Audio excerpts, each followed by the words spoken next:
So, makikita natin dito, ito yung green is yung Zone 1 Creek, yung Bantilis Creek, no? From dito sa area kung saan may alleged na quarry punta pababa. So, yan, kita natin yung elevation, talagang pababa siya puntang dagat.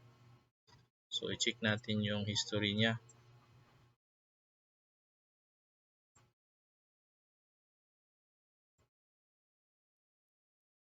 So, yung time na ginawa yung project is, yung road project ng DP is 2015.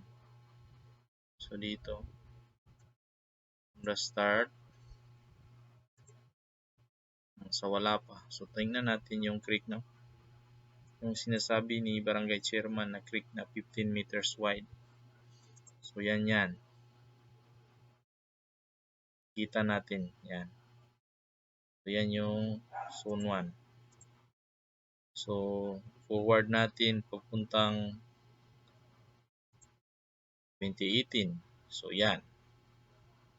No? 2016. Yan, 2016. Hanggang pang present. So, yung 15 meters talaga ito nga yung sukat ng 15 meters. From point here to here.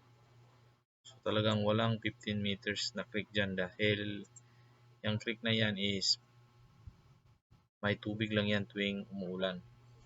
No? Tubig galing sa bahay, yung mga waste. So, para ma-verify pa natin kung totoo yung sinasabi ni Chairman na 15 meters, so tingnan natin dito sa area. So, punta tayo sa Google Map. So, this is online. So, lahat pwedeng mag-search dito. Pwede nyo makita.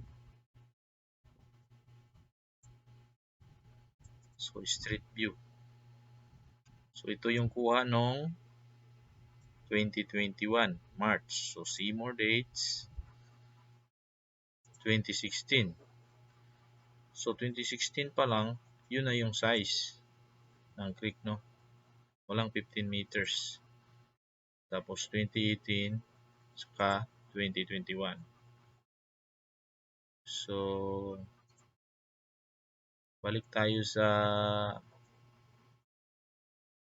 kabila naman dito sa may tulay na to.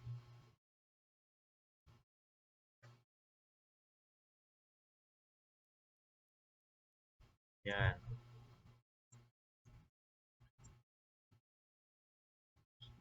So, yung kuha na yan.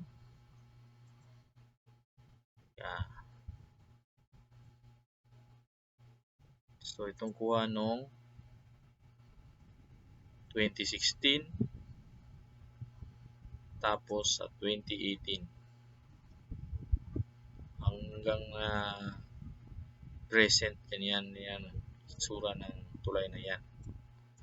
So, tayo magtataka kung bakit pinagpilitan ni Barangay Chairman na kung ano-ano, yung 15 meters raw, encroach. Malamang may encroachment, pero malabo yung sinasabing from 15 meters in-encroach ng tao. So, wala. Kasi talagang hindi yan, walang tubig yan. Pag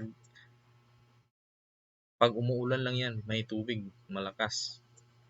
Pero pag walang ulan, tag-init pa. Tubig lang yun sa sewage ng mga bahay-bahay. So, yan lang